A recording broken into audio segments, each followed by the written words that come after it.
et qui vont jusqu'à soutenir même ouvertement ces groupes terroristes ne se rendent pas compte que si derrière ces attaques-là, ce n'est pas seulement le Mali. On essaye de balkaniser le continent africain, on essaye de recoloniser le continent africain. Et donc, si le Mali tombe, comme vous l'espérez, ou il y a des gens qui espèrent cela, mais vous croyez que les choses vont s'arrêter seulement au Mali? Non, les choses ne vont pas s'arrêter au Mali. Ça viendra aussi dans votre maison. Vous qui êtes au Bénin, vous qui êtes au Togo, vous qui êtes au Ghana, en Côte d'Ivoire, au Cameroun, au Sénégal, ça va se propager. Parce qu'une plaie, ça se propage. Un cancer, ça se propage quand on ne le stoppe pas. Et d'ailleurs, vous pouvez le constater que quand ils ont fait chuter Kadhafi, quand ils ont assassiné Kadhafi en Libye, aujourd'hui, c'est ça qui provoque tout ce terrorisme, tout ce micmac, tout ce tohu-bohu qui existe aujourd'hui, et ça touche les pays déjà qui sont en bas, qui sont au sud. Même si la bande sahélo-sahélienne, c'est-à-dire les pays de l'AES, servent un peu de bouclier pour contenir cette progression, l'expansionnisme des terreaux qui veulent descendre vers le sud, aujourd'hui, ce sont les pays de l'AES qui servent de bouclier. Demain, vous retirez le Burkina Faso, imaginons que par exemple le Burkina Faso tombe ou que le président Assimi Goïta tombe au Burkina, mais la progression des terroristes arrive directement sur le Togo, sur le Ghana et tous les pays qui sont à côté. Donc aujourd'hui, il n'y a que les personnes inconscientes qui n'arrivent pas à comprendre que les pays du Sahel, en réalité, sont dans une sacrifice pour protéger les autres pays qui sont au sud, qui sont en bas du Sahel. Parce que vous faites sauter la barrière sahélo-sahélienne des pays de l'AES et tous les autres pays seront inondés de ce phénomène, de ces personnes droguées au troumadol en sandales financées par les Occidentaux qui servent de management de la terreur pour reconquérir, pour coloniser et pour justifier l'occupation ensuite des pays occidentaux sur nos terres. Donc ce qui se passe aujourd'hui au Mali doit interpeller non seulement les Maliens, mais au-delà. C'est-à-dire que les peuples africains doivent être inquiets de voir qu'ils sont là et pourquoi on veut absolument la chute du régime malien, pourquoi on veut absolument que Assimi Goïta tombe. Même si on conçoit d'accord ou pas avec les autorités maliennes sur tous les sujets, mais il faut quand même reconnaître le travail, les sacrifices que font ces pays, ces gouvernements pour ralentir, stopper la progression des groupes terreau. Donc aujourd'hui, non seulement l'Ukraine est en train d'apporter son soutien logistique, en information, tactique, etc. aux groupes terreau comme le JNIM, mais derrière, on nous parle de l'Ukraine. Mais ce n'est pas l'Ukraine en réalité. Non. Il faut aller plus loin. L'Ukraine sert d'écran de fumée parce que l'Ukraine étant en conflit contre la Russie, l'Ukraine étant soutenue par l'OTAN, les États-Unis, l'Union européenne, alors on utilise aujourd'hui l'Ukraine pour commettre des actes terroristes contre des États souverains, contre des dirigeants, contre des populations, parce que on sait que l'Ukraine ne peut pas être tenue responsable, parce que on dit que l'Ukraine fait cela pour se venger de la Russie. Mais si c'est pour se venger de la Russie, pourquoi l'Ukraine va-t-elle soutenir des groupes terroristes qui massacrent des femmes, des enfants au Mali, au Sahel? Pourquoi l'Ukraine va soutenir des groupes qui tuent au Soudan, qui massacrent des femmes et des enfants au Soudan? Pourquoi l'Ukraine se permet-elle de faire cela? C'est parce que derrière l'Ukraine a le soutien des Occidentaux, de l'OTAN, de la France, des États-Unis, de l'Union européenne. Ces armes que l'Ukraine donne en ce moment à ces groupes terroristes, que ce soit Boko Haram, le JNIM, Al-Qaïda, etc., ce sont des armes que les Occidentaux donnent à l'Ukraine. Et donc, ils savent pertinemment où se retrouvent ces armes, où l'Ukraine envoie ses armes et dans quelle optique que l'Ukraine envoie ces armes-là à ces groupes terroristes. Donc, puisque pour eux, ils veulent contrer une résistance, empêcher des États de s'émanciper sur le plan souverainiste, de devenir indépendants, de se libérer de leur tutelle, de leur dépendance, etc. Alors, on veut les briser. Donc, ces groupes armés aujourd'hui, ces groupes terroristes aujourd'hui, au nord du Mali, au Mali et dans le Sahel, ne sont que des soldats non officiels des services occidentaux, managés par les services occidentaux, la CIA, la DGSE, le MI6, etc., qui financent, qui connaissent les chefs de ces groupes groupes terreau, ils ont leur numéro, ils discutent avec eux. Souvenez-vous d'ailleurs pour le cas du Niger, Mohamed Bazoum, avant sa chute, nous disait en interview sur RFI qu'il discutait avec les chefs terreau, qu'il a même invité ces chefs terreau à venir à la présidence pour discuter, etc.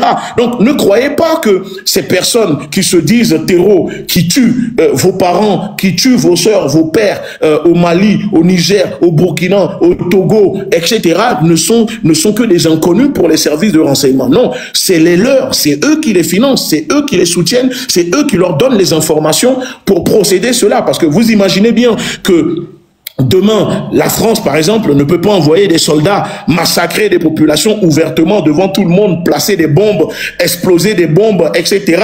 Même si la France le fait déjà, parce que je tiens quand même à le préciser, que l'armée française, depuis 2001 jusqu'à, j'avais vu l'information jusqu'à 2001, entre 2001 2022 ou 2023, l'armée française a tué plus de 600 000 personnes à travers le monde et la majorité sur le continent africain. Voilà, donc on se souvient tous de ces bombardements à Bounty, de familles de bergers se réunissant pour faire la fête que l'armée française avait bombardée à l'époque, en décapitant des bébés, des femmes avec des bombes. Il n'y a jamais eu de dédommagement. Donc, aujourd'hui, ces armées ne peuvent pas procéder ouvertement comme le font leurs soldats non officiels, qui sont ces terreaux de Boko Haram, d'Al-Qaïda, de Jnim. On a du mal, en quelque sorte, à réagir. Et quand on veut se débarrasser de ces personnes pour être indépendant, souverain, alors ils coupent les vannes, ils ne transmettent plus les informations et nos armées, nos États sont aveuglés.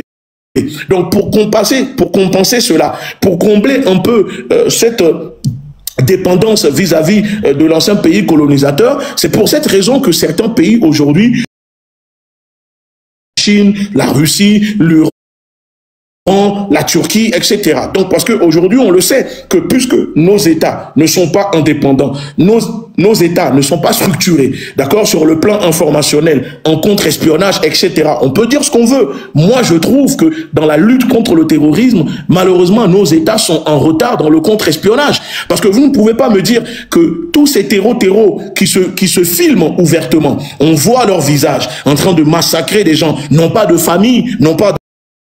Les groupes se déplacent des fois 200 par moto, 300 par moto, et que nos services de renseignement ne peuvent pas infiltrer ces groupes et savoir à quel moment ces groupes vont se projeter pour attaquer, parce que parmi eux, mais c'est là où je dis que les Occidentaux, nous ne sommes pas prêts pour faire la guerre contre les Occidentaux. Parce que eux, c'est des gens qui vont loin, qui vont jusqu'à infiltrer, financer, même participer à faire des marches.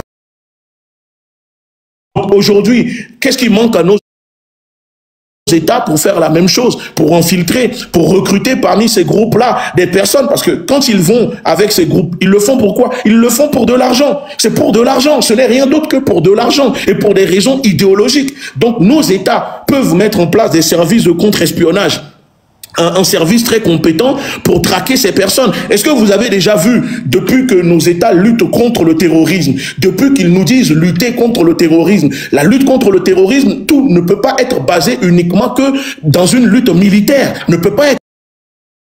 Il faut miser sur l'information. Est-ce que depuis que ces États luttent contre le terrorisme, avez-vous vu une seule fois où on nous présente à la télé pour dire aujourd'hui on a arrêté un groupe de personnes finançant ces groupes-là? Normalement, chaque personne, chaque Malien, chaque Nigérien, chaque Togolais ou Burkinabé, ne serait-ce que qui donne 1 centime pour soutenir ces personnes, ou même qui leur donne de l'eau à boire, doit être traqué et passer devant la justice. C'est comme ça. Ça veut dire que la lutte contre le terrorisme ne doit pas s'arrêter que contre les terroristes. Il faut aller chercher toutes les personnes qui les soutiennent, qui leur donnent à manger, qui achètent leur moto, par qui passent leur moto. C'est-à-dire que sans pitié. Et non seulement on met en place une lutte militaire, mais il faut mettre une lutte de contre-espionnage. Et quand on essaye de dire cela, il y a des gens qui pensent que non, on n'a pas le droit d'émettre des critiques, d'émettre des idées, parce que c'est comme si aujourd'hui nos États, parce que nous sommes dans une glorification des dirigeants, que limite les dirigeants sont devenus des savants, des gens qui savent tout et qu'on ne peut plus leur dire quoi faire, parce que dès que tu essayes de parler, on te dit ah mais nos dirigeants savent déjà, nos dirigeants savent déjà. Mais quand des peuples sont là, les bras croisés, et pensent que leurs dirigeants savent tout, peuvent tout faire et que eux n'ont plus le droit ou on ne peut plus émettre une pensée, une critique pour faire évoluer les choses, ça donne à chaque fois des choses comme ça. Et à chaque fois, on se fait prendre dans le jeu de ces Occidentaux parce que on ne veut pas émettre des critiques, on ne veut pas dire à nos dirigeants quand les choses ne sont pas bien parce qu'on pense que soutenir un dirigeant signifie qu'on ne peut pas lui dire non, il faut faire ceci, il faut faire cela. Il y a la lutte politique, mais là où des fois la politique échoue, le peuple peut le faire. Et c'est dans ce cadre-là que je parlais. J'avais fait une publication également en disant, moi je vois ces derniers temps sur les réseaux sociaux, il y a une guerre, par exemple, entre les Burkinabés, les Ivoiriens, sur les réseaux qui s'insultent, qui se dénigrent. Je vois des choses, moi, qui me dépassent. Et je me dis, pendant que les Occidentaux sont en train de nous balkaniser, de diviser le continent africain, de diviser les peuples pour mieux nous dominer, nous sommes toujours dans une guerre fratricide où j'ai l'impression et je le constate que l'homme noir a une force, a le courage de prendre sa machette contre l'homme noir. Mais quand c'est les Occidentaux, les Arabes qui viennent nous envahir, qui nous dominent, qui nous maltraitent, on n'a pas ce courage. Mais quand c'est entre nous, Africains, quand c'est entre nous, Noirs, on a le courage, on est capable de s'entretuer, de se découper à la machette pour moins que rien. Mais quand c'est les autres qui nous écrasent, on a du mal à le faire. Et je disais que si moi, j'étais conseiller du président burkinabé, parce que je parle plus avec les autorités burkinabées que ivoiriennes, je propose une délégation de civils, de panafricanistes, de femmes, d'hommes, pareil pour la Côte d'Ivoire, pour qu'une mission civile puisse être réalisée où on essaye d'apporter une paix. Le panafricanisme est là aussi pour ça. Le panafricanisme n'est pas là que pour s'insulter, etc. Là où la politique échoue, le panafricanisme peut apporter des solutions, peut apporter une paix. On peut envoyer des délégations dans les deux sens et régler les choses entre peuples. Là où la politique, les politiciens ont du mal à s'entendre, à s'écouter. Mais aujourd'hui, bon, j'ai l'impression que être panafricaniste, c'est devenu une mode où on doit s'insulter, on doit seulement glorifier, on doit faire atalakou à des dirigeants, où on a du mal, on n'arrive plus à réfléchir, on n'arrive plus à se dire que non, le panafricanisme, avant tout, c'est la solidarité entre les peuples. Et quand il y a des peuples qui sont opprimés, les dirigeants peuvent se soutenir les dirigeants qui oppriment leur peuple, mais le peuple n'est pas obligé de suivre. Ils sont opprimés. C'est ça le panafricanisme de base. Donc, aujourd'hui, moi je dis que cette lutte contre les terreaux, cette lutte contre le terrorisme doit concerner tous les Africains, les hommes, les femmes, les enfants. Il ne faut pas penser que cette lutte contre le terrorisme concerne seulement les peuples du Sahel parce que vous avez des désaccords avec leur gouvernement et donc vous allez soutenir une propagande des groupes terreaux, comment dire, qui sont là pour soutenir, qui sont là pour tuer, etc. Non, ce n'est pas parce que vous avez des désaccords politiques ou idéologiques avec certains de ces pays du Sahel qu'il faut soutenir la propagande de ces groupes terroristes contre les peuples, etc. Parce que si le Sahel tombe, c'est toute l'Afrique qui sera inondée. Donc vous avez vu, si vous prenez le continent africain, touristique, sur le plan anthropologique, mais on n'a pas de tourisme sur le continent africain. Pourquoi? Parce que on nous crée des guerres. Vous allez à l'est, il y a des guerres. Au sud, il y a des guerres. Si vous prenez le continent africain, il n'y a que l'Afrique australe où il y a une tranquillité, une paix. Mais le reste du continent, c'est des guerres partout. Au Soudan, il y a la guerre. Au Cameroun, il y a la guerre. Centrafrique, il y a la guerre. Au Sahel, il y a la guerre. Au Togo, au Burkina, partout, il y a la guerre. Donc, à quel moment ce continent peut développer le tourisme, peut inviter les touristes, etc. Donc, vous voyez que tout ça, non seulement c'est géopolitique, géostratégique, mais c'est aussi économique. Et donc, on déconseille aux citoyens d'aller dans nos pays parce qu'ils disent qu'il y a du terrorisme. Et donc, aujourd'hui, même l'Africain qui vit sur le continent africain, pour faire du tourisme, la première chose qui lui vient en tête, c'est prendre un billet pour aller en Europe. Pourtant, il y a des pays, il y a tout ce qu'il faut sur le continent africain. Donc, si on veut que l'Afrique puisse évoluer, changer, il faut qu'on passe en mode offensif. Il faut comprendre que cette lutte-là, aujourd'hui, c'est une lutte pour tout un continent, pour tout tout un peuple. Parce que je tiens quand même à le dire, pour ceux qui ne sont pas au courant. Je vous mets une vidéo, vous allez entendre les déclarations du chef de la DGSE, ce qu'il dit à propos du Sahel. Il n'hésite pas à le dire, que pour eux, le Sahel représente des intérêts historiques. Voilà, pour eux, le Sahel représente des intérêts historiques. Donc, ils ne vont pas lâcher. Et de plus, Emmanuel Macron lui-même avait annoncé que la France allait riposter par tous les moyens, que ce soit des moyens illégaux, criminels, etc. Donc, moi, ce qui se passe aujourd'hui au Mali n'est rien d'autre qu'un management de la terreur géré par les services français, les services occidentaux, parce que pour eux, ils veulent installer au Mali ce qu'ils ont fait en Syrie. Donc, si demain les autorités tombent, de les placer à la tête du pays, de mettre une coalition de personnes terro-islamistes à la tête du pays pour appliquer des lois bizarres, et donc c'est seulement ça qu'ils veulent faire. Alors écoutons maintenant une déclaration du chef de la DGSE sur Radio Inter. On écoute. La carte du djihadisme. Attendez. Alors sur la carte du djihadisme. Attendez 2 secondes. En ce moment, c'est le Mali, l'Afrique de l'Ouest. Alors sur la carte du djihadisme mondial, il y a un endroit qui clignote en ce moment, c'est le Mali, c'est l'Afrique de l'Ouest. Le JNIM, qui est le groupe Al-Qaïda au Sahel, arrêtez-moi si je me trompe, le JNIM encercle en ce moment la capitale malienne, Bamako. On demande aux Français de rentrer. Est-ce que c'est une situation hors de contrôle ? D'abord, l'Afrique aujourd'hui, lorsqu'on le regarde, et singulièrement le Sahel, mais on se focalise nous sur le Sahel parce que c'est là que nous avons nos intérêts, y compris historiques. Mais si l'on regarde aussi l'Afrique centrale, la Corne de l'Afrique est aujourd'hui d'action. Il n'y a pas une journée sans qu'un attentat terroriste ne soit pas commis, de victimes, et je pense à ces milliers, dizaines de milliers de victimes civiles de ces pays-là. Mais je pense aussi au fait qu'un nombre très important de cadres des organisations terroristes qui avant provenaient de pays arabes, aujourd'hui sont des cadres africains. Donc l'Afrique est aujourd'hui l'épicentre du terrorisme et menace directement nos intérêts, les intérêts français dans la région.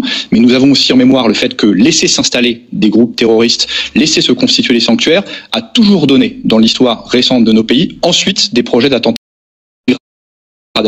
Une dégradation lente mais continue depuis le départ des troupes française à compter de l'année 2020, personne ne s'en réjouit, et une dégradation en effet plus rapide au Mali depuis cet été, et cette volonté du JNIM d'encercler Bamako avec un objectif politique qui est de faire tomber Bamako.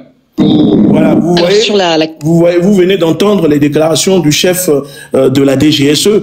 Ça veut dire que pendant que un groupe est en train de tuer des hommes, des femmes, la seule préoccupation des services français en ce moment, c'est de parler.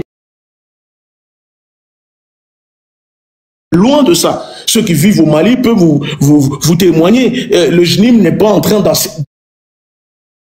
d'encercler Bamako. Bamako n'est pas sur le point de tomber, mais on peut constater qu'il y a ce narratif, cette rhétorique en ce moment depuis 2 semaines. Le Mali est victime d'un terrorisme informationnel qui ne dit pas son nom, où des médias, des journalistes, même ça donne et relais, ils servent de relais pour ce discours, pour préparer, au fait, c'est ce qu'on appelle préparer l'opinion. Ils essayent de préparer déjà l'opinion pour que l'opinion puisse accepter leur plan qu'ils sont en train de dérouler. Vous voyez, donc on nous fait croire que le Mali, Bamako est encerclé, Bamako est sur le point de tomber. On voit même la presse relayer en disant que Bamako est sur le point de tomber. On appelle les gens à quitter.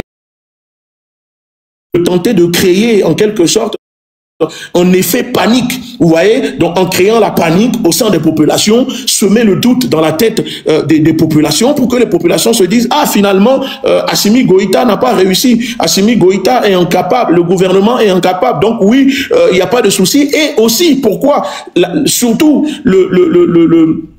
l'objectif final de cette propagande, de ce terrorisme informationnel contre les autorités maliennes, c'est de créer en quelque sorte un soulèvement à l'intérieur de la capitale contre les dirigeants maliens, c'est-à-dire en provoquant la peur pour dire que ah, mais si nous sommes en train d'être encerclés par